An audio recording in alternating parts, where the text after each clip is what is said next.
નમસ્કાર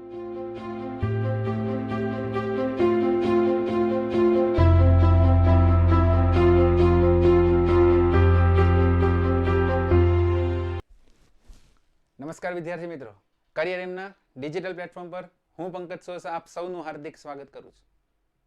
વિદ્યાર્થી મિત્રો, આજથી આપણે એક સરસ મજાના વિષયની શરૂઆત કરીશું અને એ વિષય છે ગુજરાતી સાહિત્ય. આજથી આપણે ગુજરાતી સાહિત્યની સફરે જઈશું. પણ એ પહેલા આજના આપણા સેશનમાં ગુજરાતી સાહિત્યને લગતા જે વિદ્યાર્થીઓને પ્રશ્નો છે, જે વિદ્યાર્થીઓને મૂંઝાવે છે, એ પ્રશ્નોની આપણે ચર્ચા કરીશું. આ ગુજરાતી સાહિત્યમાં વાંચવું શું, તૈયારી કેવી રીતે કરવી, કેવા પ્રશ્નો પૂછાય છે અને કયા મુદ્દાઓ પર આપણે ભાર આપવું, આ તમામ પ્રશ્નો જે છે વિદ્યાર્થીઓના, એના પર આજે આપણે ચર્ચા કરીશું. ઓકે, શરૂઆત કરીએ આજના ગુજરાતી સાહિત્યના પરિચયની. તો વિદ્યાર્થી મિત્રો, સાહિત્યમાં તૈયારી કેવી રીતે કરવી, સાહિત્યમાં શું વાંચવું, સાહિત્યમાં કેવા પ્રશ્નો પૂછાય છે અને કયા કયા મહત્વના મુદ્દાઓ છે. તો વિદ્યાર્થી મિત્રો, ક્લાસ 3 ની કોઈ પણ એક્ઝામ હોય, જુનિયર ક્લાર્ક હોય, તલાટી હોય, બિન સચિવાલય હોય, સુપર ક્લાસની કોઈ એક્ઝામ હોય કે ક્લાસ 1-2 ની એક્ઝામ હોય, એમાં ગુજરાતી સાહિત્યના પ્રશ્નો તમને 100% જોવા મળશે. અને આ ગુજરાતી સાહિત્ય જે છે, ગુજરાતી સાહિત્યમાં મોટે ભાગે પાઠ્યપુસ્તકમાં જે સાહિત્યકારોની કૃતિઓ હોય છે, એમાંથી તમને પ્રશ્નો જોવા મળે છે. એ કૃતિઓ, એ સાહિત્યકારો, એક સાહિત્યકારોની જાણીતી પંક્તિઓ, આ જે તમામ પ્રશ્નો જે છે એ પાઠ્યપુસ્તક આધારિત કૃતિઓમાંથી મોટે ભાગે હોય છે. એટલે પહેલા તો તમારે ખાસ યાદ રાખવાનું છે કે ગુજરાતી સાહિત્ય માટે પાઠ્યપુસ્તક તમારા ક્લિયર હોવા જોઈએ. એ પાઠ્યપુસ્તકમાં ગુજરાતી સાહિત્યના જેટલા પણ પ્રકારો છે, એ જે કૃતિઓ આવે છે, એ નિબંધ હોય, કવિતા હોય, વાર્તા હોય કે જે કંઈ પણ હોય, એના પ્રશ્નો તમારા ક્લિયર હોવા જોઈએ. ઓકે, તો ગુજરાતી સાહિત્યમાં પહેલા તો તમારે ખાસ યાદ રાખવાનું છે કે પાઠ્યપુસ્તક તમારું ક્લિયર થઈ જાય. આ પાઠ્યપુસ્તકમાંથી પ્રશ્નો પૂછાશે. ઓકે, કેવા પ્રકારના પ્રશ્નો પૂછાય છે અને કયા કયા મહત્વના મુદ્દાઓ છે, એની આજે આપણે સેશનમાં ચર્ચા કરીશું. અને વિદ્યાર્થીઓને જે મુદ્દાઓ છે એ મુદ્દાઓમાંથી કેવા પ્રશ્નો પૂછાઈ શકે અને શું પૂછાયા છે, એની આપણે આજે ચર્ચા કરીશું. ઓકે, તો ચાલો શરૂઆત કરીએ. પહેલા તો ગુજરાતી સાહિત્યમાંથી પ્રશ્ન કયો પૂછાય છે? તો વિદ્યાર્થી મિત્રો, આજે ગુજરાતી સાહિત્ય જે છે 12મી સદીથી અત્યાર સુધી જે લખાઈ રહ્યું છે, એ આ 12મી સદીથી અત્યાર સુધી જે ગુજરાતી સાહિત્ય લખાયું એનું યુગ વિભાજન કરવામાં આવ્યું છે એના સમયગાળાઓના આધારે. જેમ કે મધ્યકાલીન ગુજરાતી સાહિત્ય અને અર્વાચીન ગુજરાતી સાહિત્ય. મધ્યકાલીન ગુજરાતી સાહિત્યમાં જૈન યુગ અને નરસિંહ યુગ, અને અર્વાચીન ગુજરાતી સાહિત્યમાં સુધારક યુગ, સાક્ષર યુગ, ગાંધી યુગ, અનુગાંધી યુગ અને આધુનિક યુગ. તો આવું કંઈક સમયગાળાને આધારે સાહિત્યનું વિભાજન કરવામાં આવ્યું છે. અને એમાંથી તમને પ્રશ્ન પૂછાય છે કે કયો સાહિત્યકાર કઈ સદીમાં થઈ ગયા, કયા સાહિત્યકાર કઈ સદીમાં થઈ ગયા અને કયા સાહિત્યકાર કયા યુગના છે.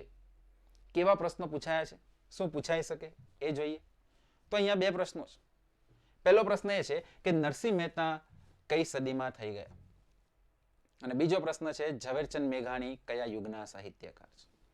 ઓકે, તો તમને ખ્યાલ જ છે નરસિંહ મહેતા કઈ સદીમાં થઈ ગયા. તો એ પહેલા તમને નરસિંહ મહેતાનો જન્મની સાલ યાદ આવી જોઈએ કે નરસિંહ મહેતાનો જન્મ કઈ સાલમાં થયો. તો નરસિંહ મહેતાનો જન્મ થયો છે ઈસવીસન 1414. એટલે કઈ સદી થાય? તો યાદ રાખજો, નરસિંહ મહેતા 15મી સદીમાં થઈ ગયા. કઈ સદીમાં થઈ ગયા? 15મી સદી. એવો જ બીજો પ્રશ્ન જોઈએ, ઝવેરચંદ મેઘાણી કયા યુગના સાહિત્યકાર છે? તો યાદ રાખજો, ઝવેરચંદ મેઘાણી કયા યુગના સાહિત્યકાર છે? ગાંધી યુગના સાહિત્યકાર છે. કયા યુગના સાહિત્યકાર છે? ગાંધી યુગ. તમને ખ્યાલ જ છે લંડનમાં જે ગોળમેજી પરિષદનું આયોજન થયેલું, એમાંથી બીજી ગોળમેજી પરિષદમાં હાજરી આપવા માટે ગાંધીજી ગયા. અને તે સમયે ગાંધીજીનો હાથ પકડીને ઝવેરચંદ મેઘાણી એક ગીત ગાય છે, છેલ્લો આ ઝેરનો કટોરો પીજો રે બાપુ, સાગરને પીનારા અંજલિ નવ ધોળજો બાપુ. અને એ જ ગાંધીજી ઝવેરચંદ મેઘાણીને એક બિરુદ આપે છે. કયું બિરુદ? રાષ્ટ્રીય શાયર. આ પણ પ્રશ્ન પૂછાઈ ગયો છે કે ગાંધીજીએ કયા સાહિત્યકારને રાષ્ટ્રીય શાયરનું બિરુદ આપ્યું. તો યાદ રાખજો, ઝવેરચંદ કાળીદાસ મેઘાણી. ઓકે, તો વિદ્યાર્થી મિત્રો, ગુજરાતી સાહિત્યમાં કંઈક આવા પ્રશ્નો માટે તમારે રેડી રહેવું પડશે. યુગ વિભાજનમાંથી પ્રશ્ન પૂછાય છે. કયા સાહિત્યકાર કયા યુગના છે અને કયા સાહિત્યકાર કઈ સદીમાં થઈ ગયા. વધીએ આગળ. ચાલો, બીજો કેવા પ્રકારનો પ્રશ્ન પૂછાય? તો વિદ્યાર્થી મિત્રો, જે પણ સાહિત્યકારો થઈ ગયા છે એ સાહિત્યકારો કંઈક ને કંઈક ગુજરાતી સાહિત્યના પ્રકાર લખવા માટે જાણીતા છે. અલગ અલગ પ્રકારો માટે જાણીતા છે. જેમ કે પદો માટે જાણીતા છે નરસિંહ અને મીરા, ગરબી માટે જાણીતા છે દયારામ, છપ્પા માટે જાણીતા છે અખો, ભોજા ભગતના ચાપખા ફેમસ છે અને ધીરાની કાફી ફેમસ છે. ઓકે, તો કયા સાહિત્યકાર કયા સાહિત્યના પ્રકાર માટે જાણીતા છે એમાંથી પ્રશ્ન પૂછાય છે કોનું શું વખણાય છે. રાઈટ, તો એની વાત કરીએ આપણે. કોનું શું વખણાય છે? તો અહીંયા બે પ્રશ્નો છે. ગરબીના પિતા તરીકે કોણ ઓળખાય છે અને છપ્પા માટે કોણ જાણીતું છે? ઓકે, તો તમને ખ્યાલ જ છે ગરબીના પિતા તરીકે કોણ ઓળખાય? ગરબીના પિતા તરીકે ઓળખાય છે દયારામ. ગરબીના પિતા તરીકે કોણ ઓળખાય? દયારામ. એટલા જ માટે દયારામને ગરબી સમ્રાટ કહેવાય. શું કહેવાય? ગરબી સમ્રાટ. આ ઉપરાંત દયારામને ગરબીના પિતા તરીકે પણ ઓળખવામાં આવે છે. ગરબીના પિતા અને ગરબી સમ્રાટ એટલે કોણ? દયારામ. ચલો, બીજો પ્રશ્ન જોઈએ. છપ્પા. આ છપ્પા માટે કોણ જાણીતું છે? તો યાદ રાખજો, છપ્પા માટે જાણીતા છે અખો, જેને આપણે અખો કહીએ છીએ. એમનું મૂળ નામ છે અક્ષરદાસ રૈયાદાસ સોની. આ અખાના છપ્પા જાણીતા છે. જાણીતા છપ્પાઓમાં કયા કયા છે? તો કે એક મૂર્ખને એવી ટેવ, પથ્થર એટલા પૂજે દેવ, ભાષાને શું વળગે ભૂર, રણમાં જે જીતે તે શૂર. આવા જાણીતા છપ્પાઓના સર્જક કોણ છે? તો કે અક્ષરદાસ સોની. ઓકે, તો દયારામ એટલે ગરબીના પિતા અને છપ્પા માટે કોણ જાણીતું? અખો. તો આવો એક પ્રશ્ન પૂછાશે વિદ્યાર્થી મિત્રો, કોનું શું વખણાય છે. ચાલો, ત્યારબાદ આપણે જોઈએ તો વિદ્યાર્થી મિત્રો, એક પ્રશ્ન તમને એવો 100% જોવા મળે છે કે ગુજરાતી સાહિત્યની સૌ પ્રથમ કૃતિ કઈ? ગુજરાતી સાહિત્યની સૌ પ્રથમ નવલકથા કઈ? ગુજરાતી સાહિત્યની સૌ પ્રથમ મહાનવલ કઈ? ગુજરાતી સાહિત્યનો સૌ પ્રથમ નિબંધ કયો? ગુજરાતી સાહિત્યની સૌ પ્રથમ કવિતા કઈ? આવા પ્રશ્નો પૂછાય છે અને હાલમાં જ આમાંથી પ્રશ્ન પૂછાઈ ગયા છે. કયા કયા પ્રશ્નો છે એની વાત કરી. ઓકે, તો હાલમાં જ પ્રશ્ન પૂછાઈ ગયો છે. હાલમાં જ પ્રશ્ન પૂછાઈ ગયો છે કે ગુજરાતી સાહિત્યની સૌ પ્રથમ નવલકથા કઈ? તો યાદ રાખજો, ગુજરાતી સાહિત્યની સૌ પ્રથમ નવલકથા કરણ ઘેલો. હાલમાં જ ક્લાસ 3 અને 1-2 માં પૂછાઈ ગયેલો પ્રશ્ન છે. ગુજરાતી સાહિત્યની સૌ પ્રથમ નવલકથા કરણ ઘેલો, જેના લેખક છે નંદશંકર તુળજાશંકર મહેતા. જેના લેખક કોણ છે? નંદશંકર તુળજાશંકર મહેતા. એવો જ બીજો પ્રશ્ન જોઈએ કે ગુજરાતી સાહિત્યની સૌ પ્રથમ આત્મકથા કઈ? તો ગુજરાતી સાહિત્યની સૌ પ્રથમ આત્મકથા છે મારી હકીકત. કઈ છે? મારી હકીકત. અને મારી હકીકતના લેખક છે કવિ નર્મદ. આ નર્મદે એમની આત્મકથા આપી છે મારી હકીકત, જેને ગુજરાતી સાહિત્યની સૌ પ્રથમ શું કહેવાય છે? આત્મકથા કહેવાય છે. તો વિદ્યાર્થી મિત્રો, ગુજરાતી સાહિત્યની જેટલી પણ પ્રથમ કૃતિ છે એ તમામ કૃતિઓની આપણે ચર્ચા કરીશું. આ તમામ કૃતિઓને આપણે વ્યવસ્થિત ભણીશું. ઓકે, પછી એ કવિતા હોય, નવલકથા હોય, મહાનવલ હોય. ઓકે, આ તમામ વસ્તુઓની આપણે ચર્ચા કરીશું. ઓકે, તો આગળ વધીએ વિદ્યાર્થી મિત્રો. ત્યારબાદ મોસ્ટ ઇમ્પોર્ટન્ટ પ્રશ્ન છે, મોસ્ટ ઇમ્પોર્ટન્ટ ટોપિક છે, એ છે ગુજરાત સાહિત્યની સંસ્થાઓ. ગુજરાતમાં ગુજરાતી સાહિત્યના પ્રચાર પ્રસાર માટે અને ગુજરાતી સાહિત્યના વિકાસ માટે જે સંસ્થાઓ કાર્યરત છે એ સંસ્થાઓના પ્રશ્ન પૂછાય છે. આ સંસ્થાઓમાંથી કેવા પ્રશ્ન પૂછાય? તો પહેલો પ્રશ્ન, એ સંસ્થાના સ્થાપક કોણ છે? બીજો પ્રશ્ન, એ સંસ્થાની સ્થાપના કયા વર્ષે થઈ? આ ઉપરાંત એ સંસ્થા ક્યાં આવી? એ સંસ્થા દ્વારા ગુજરાતી સાહિત્યના વિકાસ માટે કયું મુખપત્ર ચલાવવામાં આવે છે? અને એ સંસ્થા કોઈ જાણીતો પુરસ્કાર કે એવોર્ડ આપતી હોય તો એના પ્રશ્નો પૂછાય છે. ઓકે, તો ગુજરાતી સાહિત્યની સંસ્થાઓમાંથી આટલા 5 પ્રશ્નો તમે કરી નાખો તો ગુજરાત સાહિત્યની સંસ્થાઓમાંથી તમારો પ્રશ્ન જે છે એ બહાર જાય નહીં. તો ગુજરાત સાહિત્યની સંસ્થાઓમાંથી આ 5 પ્રશ્નો તમે કરી નાખો તો ગુજરાત સાહિત્ય સંસ્થાઓનો જે ટોપિક છે તમારો ક્લિયર થઈ જાય. ઓકે, ચાલો, કેવા કેવા પ્રશ્નો પૂછાય છે? તો પ્રશ્ન અહીંયા છે, ગુજરાત વર્નાક્યુલર સોસાયટીની સ્થાપના કોણે કરી? આ પ્રશ્ન બહુ વાર પૂછાઈ ગયો. ગુજરાત વર્નાક્યુલર સોસાયટીના સ્થાપક કોણ છે? તો યાદ રાખજો, ગુજરાત વર્નાક્યુલર સોસાયટીના સ્થાપક છે ફાર્બસ સાહેબ, એલેક્ઝાન્ડર કિનલોક ફાર્બસ સાહેબ. અને આ ફાર્બસ સાહેબ અને એમના મિત્ર હતા દલપતરામ. આ દલપતરામ અને ફાર્બસ સાહેબના પ્રયાસોથી અમદાવાદ ખાતે ગુજરાત વર્નાક્યુલર સોસાયટીની સ્થાપના થઈ અને આ સંસ્થા આઝાદી બાદ હાલમાં કયા નામથી ઓળખાય છે? ગુજરાત વિદ્યાસભા તરીકે ઓળખાય છે. કયા નામથી ઓળખાય છે? ગુજરાત વિદ્યાસભા. તો ગુજરાત વર્નાક્યુલર સોસાયટી એના સ્થાપક છે ફાર્બસ સાહેબ. ચલો, બીજો પ્રશ્ન છે પરબ. મેં તમને હમણાં જ કીધું ગુજરાતી સાહિત્યની સંસ્થાઓ ગુજરાતી સાહિત્યના વિકાસ માટે જે મુખપત્ર બહાર પાડે છે એના પ્રશ્ન પૂછાય છે. અને આ પરબ ઘણી વાર પ્રશ્ન પૂછાઈ ગયો છે આ પરબ, કે પરબ કઈ સંસ્થાનું મુખપત્ર છે? તો આ પરબ કઈ સંસ્થાનું મુખપત્ર છે? ગુજરાતી સાહિત્ય પરિષદ. ગુજરાતી સાહિત્ય પરિષદનું મુખપત્ર છે. કયું? પરબ. તો આ બે પ્રશ્નો યાદ રાખજો, ગુજરાત વર્નાક્યુલર સોસાયટી અને પરબ. રાઈટ. તો ગુજરાતી સાહિત્યની સંસ્થાઓ જે છે એ ગુજરાતી સાહિત્યની સંસ્થાઓ જે છે અને આપણે તમામ સંસ્થાઓને સારી રીતે ભણીશું. એ સંસ્થાઓ ક્યાં આવી, એના સ્થાપક કોણ છે, એનું મુખપત્ર શું છે, કયો પુરસ્કાર આપે છે, આ તમામ વસ્તુઓની આપણે ચર્ચા કરીશું અને એના પર એક અલગ વિડીયો બનાવીશું ગુજરાતી સાહિત્યની સંસ્થાઓ પર. ઓકે, ચાલો વધીએ આગળ.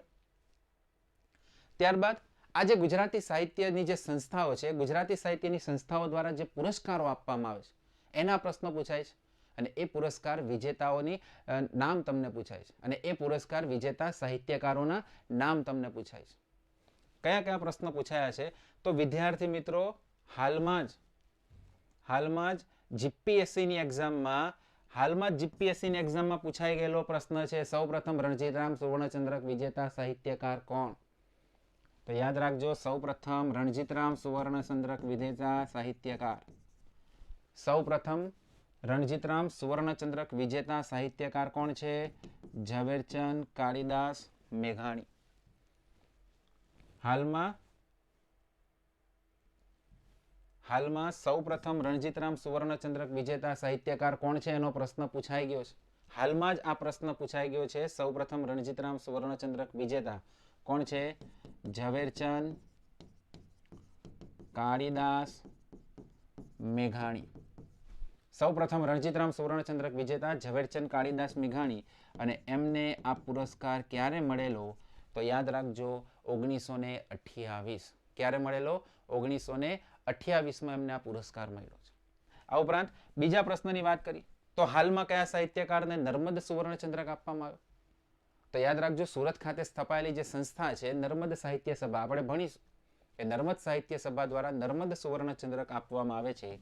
અને હાલમાં નર્મદ સુવર્ણચંદ્રક કોને મળ્યો છે?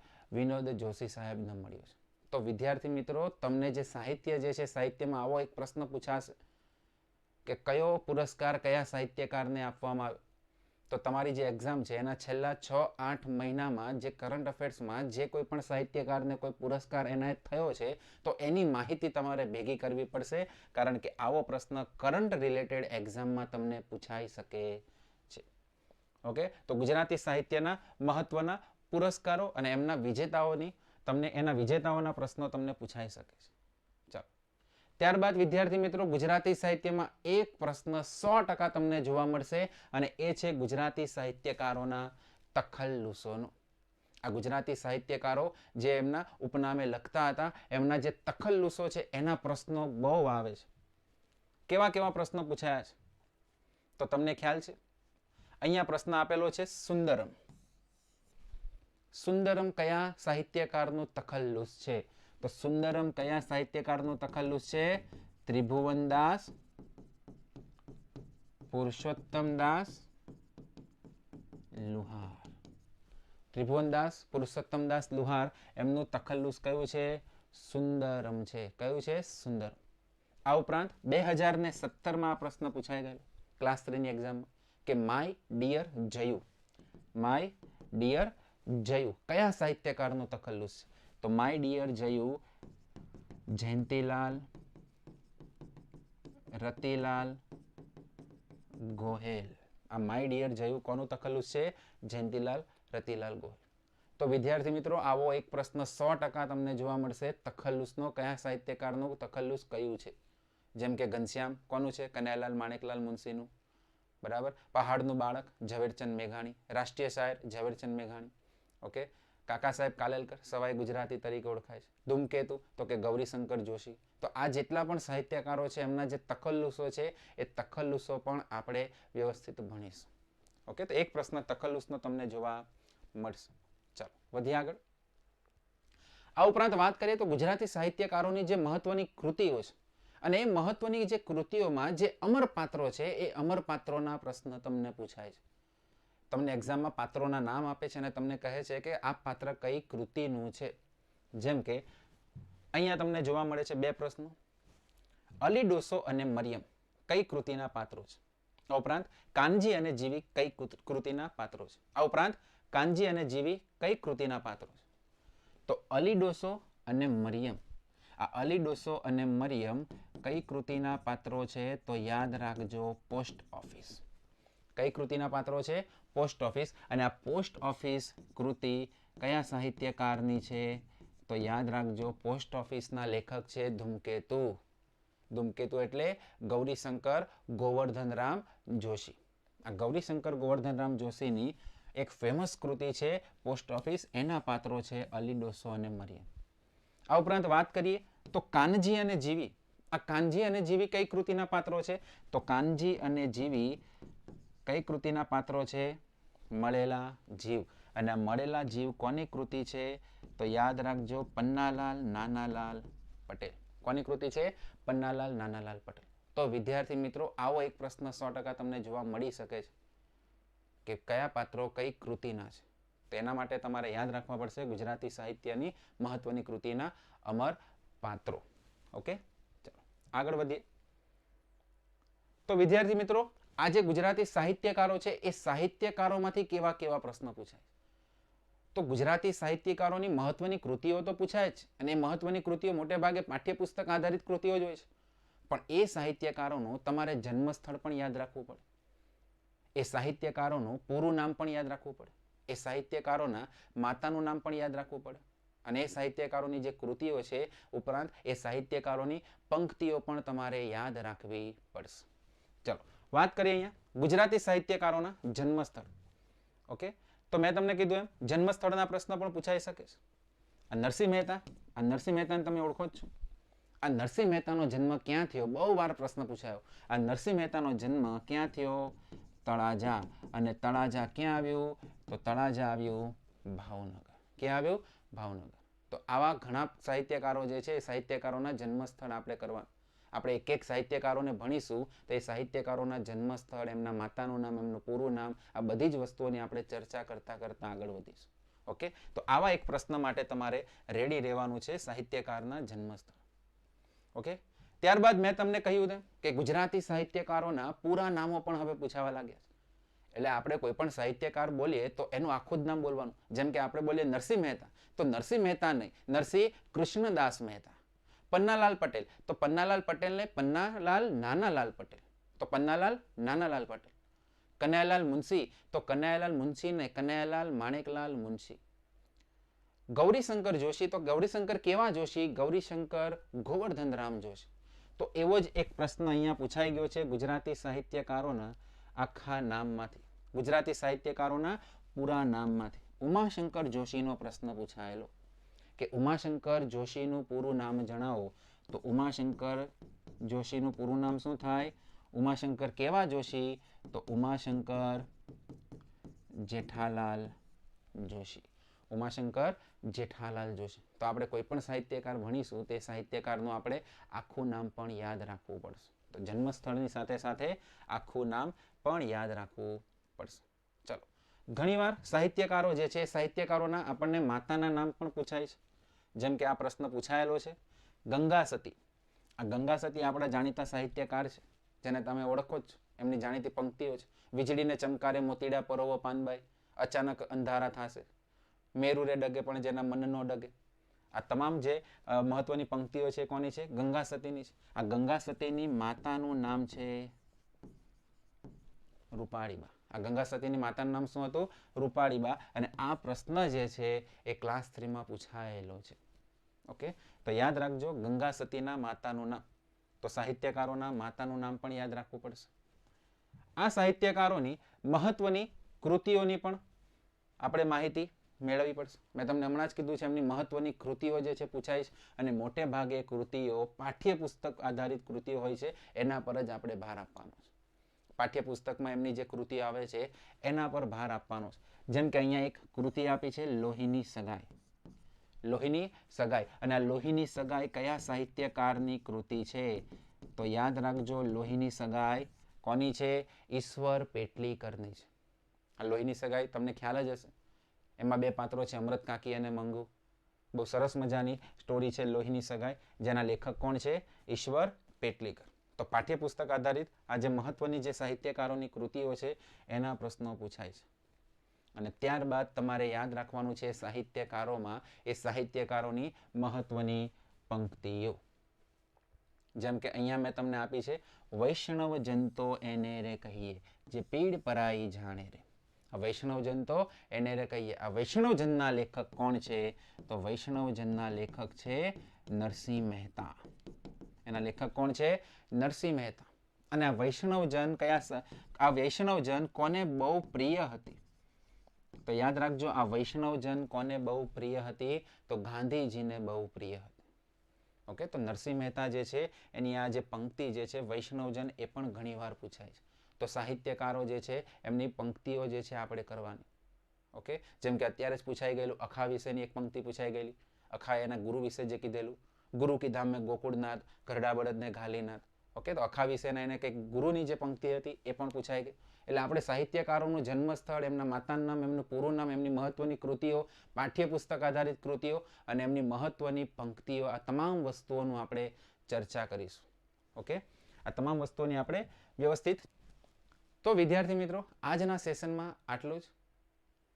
જો તમને અમારો વિડીયો પસંદ આવે તો અમારી ચેનલને લાઈક કરો, શેર કરો, સબસ્ક્રાઈબ કરો અને મળતા રહેશું આવા અવનવા વિડીયો સાથે, આવા અવનવા કન્ટેન્ટ સાથે.